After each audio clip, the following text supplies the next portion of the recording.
Well, it's feels like a great honour to be given the task of welcoming Cyprian Consiglio to Benedict's Well. And tonight he's going to talk, as I mentioned earlier, holy leisure and the evolution of consciousness. Cyprian has fulfilled many roles. He's been a monk, a musician, a composer, an author, and teacher. He's travelled widely. He's written several books, and has written numerous articles on spirituality and interreligious dialogue. He was the prior of the New Camaldolese Hermitage from 2013 until 2023. Currently, Cyprian lives in Rome, where he serves as the Secretary General for Monastic Interreligious Dialogue for the Benedictine Confederation. Welcome, Cyprian, to this night. Thank you. Just give me a thumbs up. You're hearing me okay? Okay, good. Paul, you keep saying tonight. Are you in a different part of the world? Oh, yeah, sorry, I'm in Australia. I'm sorry. Okay, I thought maybe we had some people from Australia too. Good. Delighted to be with you. I've tried to trim this down to keep it within a half an hour. The topic sounds so darn pretentious. But I originally put this talk together for a group of students at Princeton. Yeah, let me just jump in. I won't delay. I've got a PowerPoint to go with this too, and if my hand-eye coordination works well enough, we'll be all right. I've got it ready to go. Yes, as Paul mentioned, I'm now the Secretary General for the Monastic and Religious Dialogue. That's why I've relocated to Rome here, because my boss is here. And when I first began my role, I was going around meeting all kinds of people, especially here in Rome, who are involved in interreligious dialogue. And one of the people I met was a man named Gianni Labella. He's the head, one of the directors of the Sant'Egidio community here in Rome. They and he do lots of work around the world, diplomatic work for the church, specifically for the Pope, a lot in interreligious dialogue as well. Matter of fact, they were the ones who helped put on that great Assisi event in 1986. Well, Mr. Labella told me, we kind of issued it almost as a challenge, that he thought monasticism had something very important to offer the world right now. And I asked him how he would specifically describe that something, and he gave me a very clear answer. He gave me one problem and four responses to it. He thought that all religions in the world and the world itself were all suffering from the same illness. And the illness, he called it, was materialism. And he clarified he meant materialism in the broadest sense of the word. Not just consumerism too, but not just consumerism, but also a lack of what he called a lack of a sense of the transcendence. And that goes along with kind of scientific materialism, which I've been doing a lot of reading about lately. I'm going to use a different word than transcendence a little bit down the line, but I'm going to stay with his words for now. So what monasticism, he thought, has to offer in the face of that materialism and a lack of a sense of transcendence is four things. And those four things are, he says, austerity, a non-consumerist lifestyle, a witness to the unity of the human race, a lifestyle that combines ora, labora, and studia, and then finally, this is the one I like the most, interior peace that could lead to exterior peace. He said monasticism could diffondere I semi della pace. Monasticism could spread the seeds of peace. A little bit about my own organization, just to bring this into a different realm here. My organization started back in 1974. There was a cardinal named Cardinal Sergio Pignedoli, and he was the president of what's now called the Dicastery for Interreligious Dialogue. And he asked that the monastic orders of the church would take a leading role in interreligious dialogue, a leading role. And here's why. He said, we have this in writing. He said, because he thought that historically the monk has always been the most representative figure of what he called the homo religiosus, the religious person. And so the monk represents a point of attraction for Christians and for non-Christians, and a point of reference for Christians and non-Christians. The presence of monasticism in the Catholic Church is itself a bridge spanning all religions. If we were to present ourselves to Hinduism and Buddhism, for example, not to mention other religions, without the monastic experience, we wouldn't even be credible. And I think specifically it was Hinduism and Buddhism that was one of the major impetus for my organization. Now, I come from a small congregation called the Camaldolese, and the constitutions of my own congregation actually begin with something very similar. And I think this may be under the influence of Father B. Griffiths, who was a part of our congregation at the end of his life, as well as our Father Thomas Matus. Starts out this way. I love the fact that this is the constitutions of my congregation. Long before the coming of Christ, humanity's quest for the absolute gave rise to various religious traditions, to expressions of monastic life. The many forms of monastic and ascetical life bear witness to what? To the divine destiny of the human person. Here's our scopus, here's our goal right now.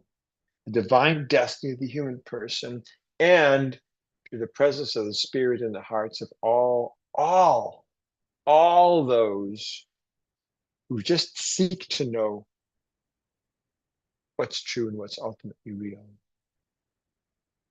Now, why is that so? Why is it that monasticism is a bridge spanning all religions? I think it has to do with that phrase of Cardinal Pignatelli, the homo religiosus. And this ties in also with Mr. Labella's first point two of our gift. Oops, I can't remember that. Hold on. There we go. Nope, never mind. Wrong slide. It has to do with Mr. Labella's four gifts of monasticism in response to materialism and a lack of what he says is a sense of transcendence. Now, transcendence is a common enough word, but I would say, instead of using the word transcendence, I would just use the word spiritual, or the spiritual realm, maybe the numinous realm or the causal realm, because I think that a misunderstanding of transcendence has actually led religion to be ineffectual sometimes. We could be seen, especially we monks, as escaping the world instead of as proposing a new way of living in the world.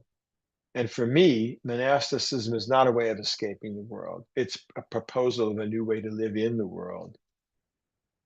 The religions of the world are suffering from the same thing the world in general is suffering from: materialism, in a sense of a lack of awareness or recognition of the spiritual realm, of spiritual solutions, as well as consumerism, a lack of a sense of the spiritual.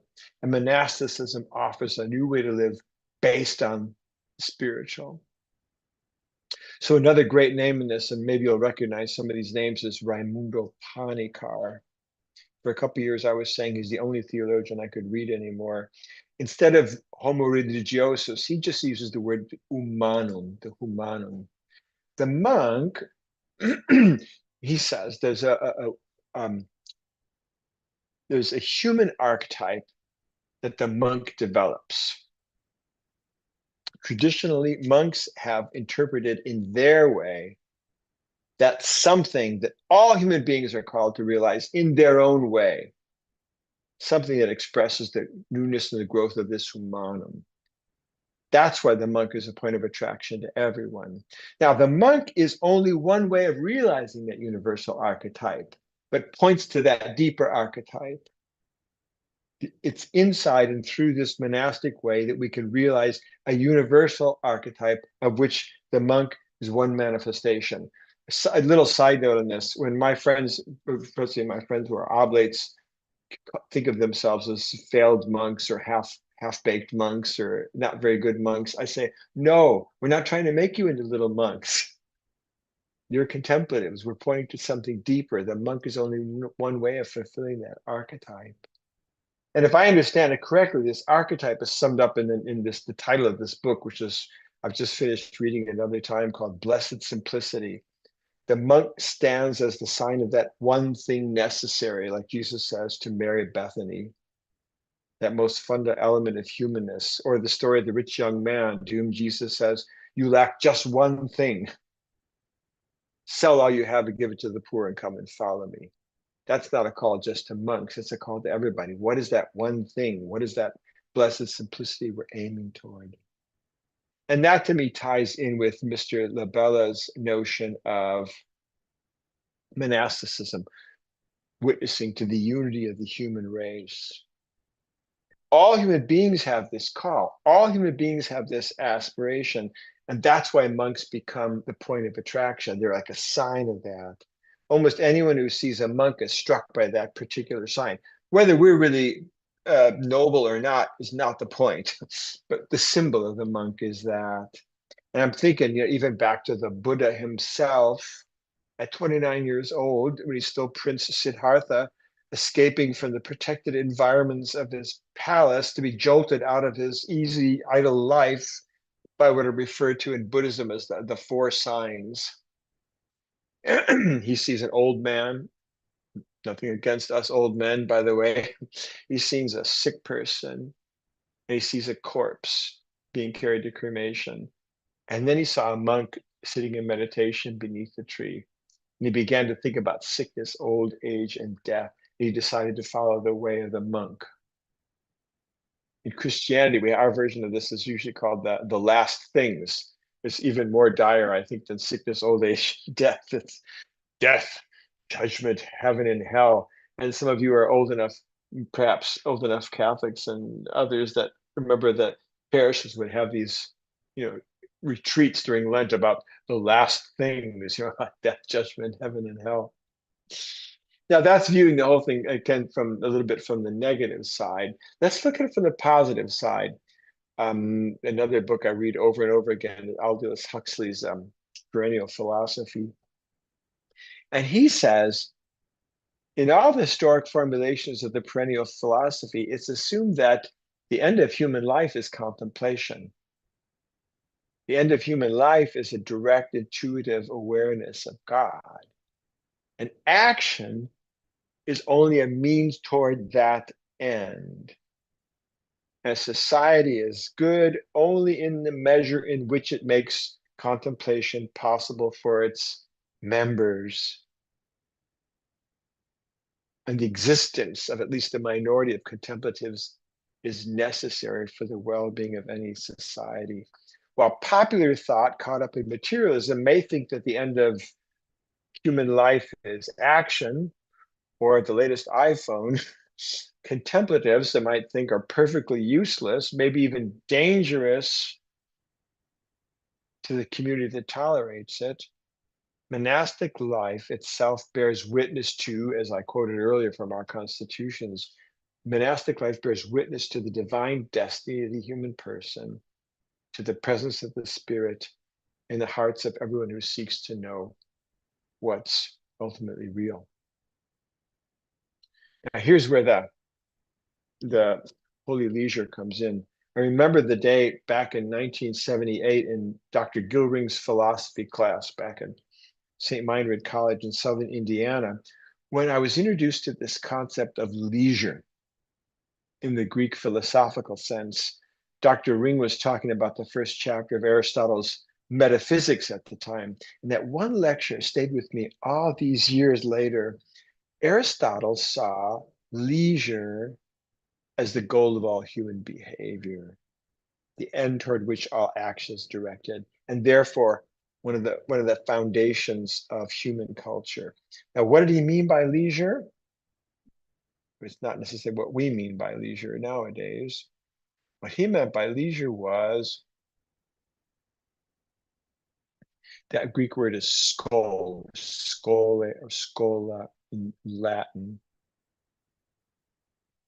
So The word we use to designate a place where we teach and educate is actually derives from the word leisure. That's the root of scholastic and school, you see, and scholar. This should give us a whole new understanding of our both of leisure and of school. And the students at Princeton were just fascinated by this idea, by the way. First of all, leisure is in this philosophical sense, is an attitude of the mind that fosters a capacity to perceive the reality of the world. Secondly, leisure for Aristotle is a condition of the soul that leads to reflection on oneself. Of course, this is the great watchword of Greek philosophy over the Delphic oracle, right? Know thyself, which passes right into the monastic tradition. And this is also the great breakthrough of the perennial philosophy in all these great traditions too, in the Upanishads, in the teachings of the Buddha, knowing the ultimate self. The great phrase also attributed to the prophet Muhammad, peace be upon him, to know thyself is to know thy Lord. It's an essential part of the contemplative path of the spiritual life. We learn the world around us in order to know ourselves, but we only know ourselves by being in communion with the world around us. These two things intrinsically bound together. One book that, besides just getting over a terrible cold, it often gets mentioned in this regard. Perhaps some of you will have read it or at least know the name of Joseph Pieper. The book is just called simply Leisure, the Basis of Culture. And that pretty much sums up the whole theme there. This title, leisure is the basis of culture. Leisure is, has been, always will be the foundation of any human culture. And Pieper gives a very interesting definition of this. Pieper, of course, great Thomist philosopher. Leisure is the disposition of receptive understanding, the disposition of contemplative beholding, the immersion in the real. Remembering William McNamara's phrase about contemplation, the really real, seeing the really real. It's what prompts the non-active receptive part of human knowing, the knowledge that transcends laboring, the knowledge that gives birth to what makes us truly human as opposed to merely animal. But I love this too. Leisure is also rooted in wonder. And wonder brings a kind of a joy that you don't get just from stopping work or from taking a vacation. And wonder is also the beginning of worship. I think Pieper has a very interesting thing in that book. He says the only people who really get bored are the ones in whom the spiritual power of being leisurely has been lost. If you really have this, you'd never be bored. You'd be lost in wonder.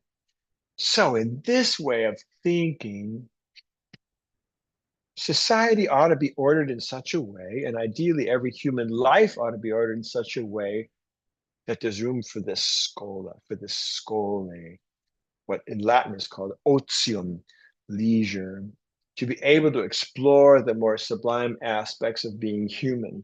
Room not just for surviving, not just for making war, not just for making living and raising crops, but room for philosophy and art and mathematics and science, what would become to be known as the liberal arts as compared to the servile or the mechanical arts. The connection, of course, with the Sabbath rest, or Christians, the work that we don't do on Sunday. Aristotle wrote in the Nicomachean Ethics that we only work in order to have leisure. And literally in Greek, we are unleisurely, we are ascolia in order to be scolia. We are unleisurely so that we can have leisure. And then ultimately, again, the great watchwords of Greek philosophy that pass right into the Christian monastic tradition. All this has the aim that one might know oneself, know thyself. All this leads to this greater knowledge of self, greater interiority. And of course, one major prerequisite for this in any society is a certain freedom from obligation, a certain freedom from the necessities of life. to make the most horrible example, like there's no time for leisure in the Gaza Strip right now. Not much time for leisure in South Sudan. It's something that the poor in many of our societies cannot avail themselves of, though it's not necessarily through another culture. I turned 50 here in Italy many years ago, and almost everybody I met was quoting me Dante Alighieri, the first lines of the Divina Commedia in the mid part of my life. They were quoting me in the old Italian. So it's not necessarily that the poor don't have leisure, but society offers a certain platform for that. So we're looking for the right kind of leisure, you might say. I call it holy leisure, not just hanging around with a pina colada on the beach or flipping through cable TV looking for what show is not as bad as all the other ones. But at least here we're on the border of the spiritual life. And here, to me, is also where the ascetical life comes in, maybe in a kind of a surprising way. And again, Mr. Labella's gift, austerity, not as a penance, austerity not as a punishment, but as a discipline. Even the austerity, you might say, of the asceticism of a student or a scholar or a scientist or an artist.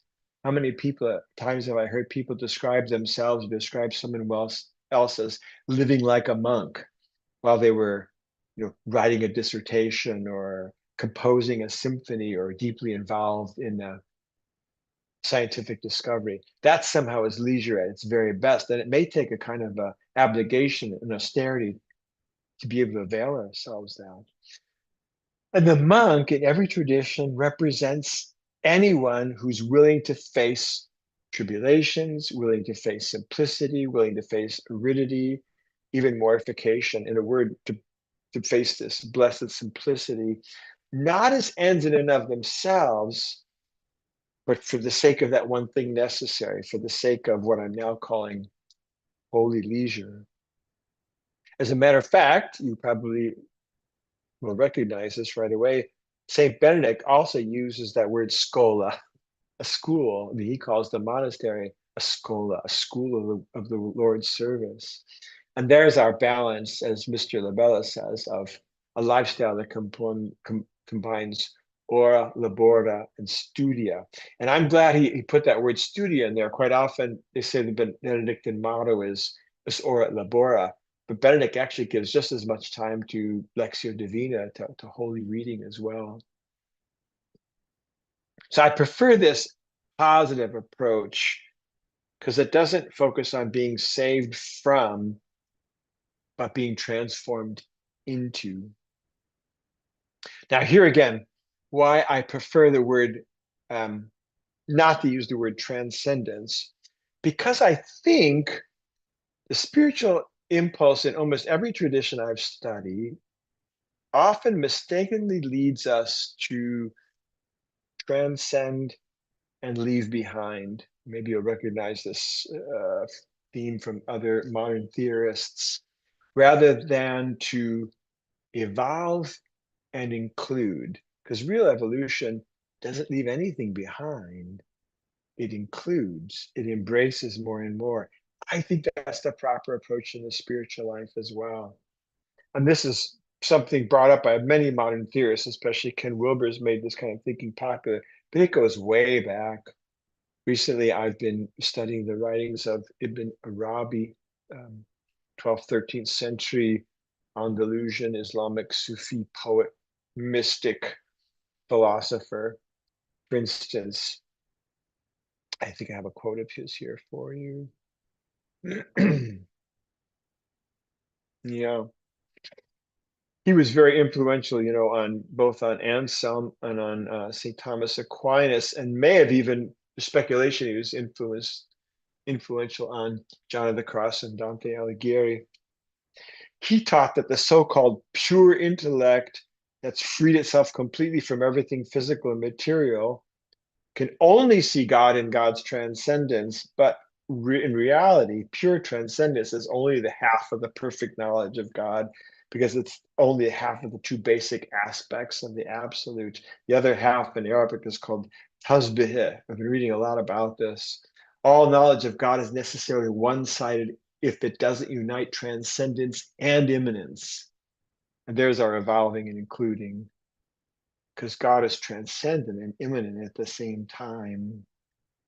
Now, to me, that's actually the basis of Christianity, built on the notion of incarnation. It's also the basis of monastic life. Remember, at the end of his life, St. Benedict sees the whole world being caught up into a single ray of light, not left behind. The whole world caught up in a single ray of light, and God will be all in all. Yeah, okay, I'm almost done. I'm watching my time here. I got 5 more minutes. I promised Mark I'd keep it to half an hour. One more thing. This is from the Taoist tradition of China, which has been quite a fascinating, consoling aspect of my reading the past couple of years. You know, the golden age of Chinese philosophy, about 500 years before the Common Era, sometimes called the 100 schools of thought. There were these itinerant philosophers, like Lao Tzu himself was considered one. It's very characteristic of philosophical thinking in ancient China. It was vitally concerned also with how to govern people. And throughout the Tao Te Ching, if you've read it, there's this amazing philosophical poetic text. Lao Tzu, as well as Zhuangzi, his successor, always shows himself to be keenly interested, not just in transcendence, but also in the art of ruling an empire, at one time detached, at the same time deeply involved in the world. The term they use is shengzhen, meaning the perfect one, or the wise. Is translated the wise or the sage. The idea is that just as the Tao itself is positively engaged in the whole creative world, the 10,000 things, down to the minutest details of individual events through the principle of it's called Wu Wei, non-doing. So this perfect one, the one who's really enlightened, is always positively interested in the world as well. So that you have a quote there from chapter 10, loving all people, you govern the land, but can you rule without ruling? Rule without ruling is this Wu Wei, this total detachment, but still being someone who can govern with that detachment. Through the spontaneous activity of the Shengzhen, who's totally in the wave of the Tao, following the way of heaven and earth, the virtue of the way, the day of the Tao materializes in the form of being a perfect ruler. By remaining absolutely indifferent to petty interests in the world, Shengzhen can be interested in the great problems of the world. And here I'm thinking again of Mr. Labella's fourth gift, possible contribution of monasticism, again, how the peace in the heart leads to peace in the world. Two beautiful quotes on this. One is Saint Seraphim of Saraf. Acquire the spirit of peace, and 1,000 souls around you will be saved. And then this wonderful quote from Father Bede Griffiths. My view is that the deeper your contemplation, the nearer you are to God. The nearer you are to God, the more open you are to the world. And that's where the hope lies. Last point. I've been quoting this piece of wisdom by Albert Einstein for years now. No problem can be solved from the same consciousness that created the problem. The problems we face as a human race today are not going to be solved by the same consciousness that created those problems in the first place. Because it's our very choices as human beings that have altered the course of evolution, what we might call God's perfect plan. So it seems obvious to me the next step has to be an evolution of our consciousness to a new consciousness, to a new vision of reality, so we make better choices. A new consciousness, an evolved way of thinking, so we can make enlightened decisions. And I keep saying, I've been saying this too, especially the past couple of years in America, nobody on the left or the right, not Donald Trump or Joe Biden or Kamala Harris, has the answers unless they've got this evolved consciousness. Last point. How do we find this new consciousness, this renewal of our minds? I don't think it come from outside of us. It has to happen from within. And here's my holy leisure. As far as I'm concerned, the only real engine of that transformation, the only real engine of that evolution of our consciousness, the only real agent of the renewal of our minds is what I call the deep practice, the deep work. And of course, my prejudice is with you, is in this work of meditation, this deep dive into the causal realm of our own being. Not in a position of order from the top down like dictators and emperors, not Christian nationalism, not Sharia law, not Confucius's ordering of society, but this transformation from within, transformation from within. And here's the blunt of what I want to say to you comes in, all that to tell you this one thing. We individually and corporately need to recover an aspect of our humanity, what I call the spiritual dimension, which is the dynamic ground of both our being and our consciousness, which is also our own dynamic ground if we want to be fully human, if we want to be in the likeness of God, both as individual human beings and as a race. And that's why we meditate. That's all I got to say. I'll share.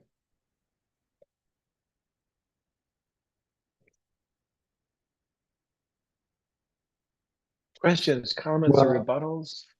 I don't think we've got time for questions, but wow, what a talk! And I love every word you said there tonight, and it was so lovely that you finished on that note of how to do it, how to engage in this leisure. I felt I was going to be a bit like John Cassian when he had to go back to the monks and say, "Yeah, but what do we do?" You know, and you just finished it on that perfect note for me. So. I love this idea of a disposition of receptive understanding and work to have leisure. These are all things that are just so little appreciated, but are really, as you say, the whole essence of life. So thank you so much for your words tonight. Thank you. My blessing to be with you. Yeah. Not tonight, this morning. Well, it's almost new. Well, it's 11 o'clock here. Yeah.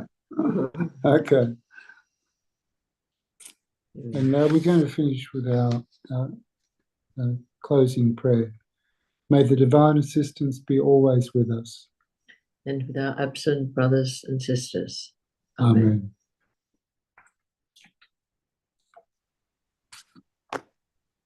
So just that time now for me to add my thanks to Father Cyprian for that wonderful talk this morning, and to let you know about next week. We are at this moment waiting for confirmation from our speaker for next week.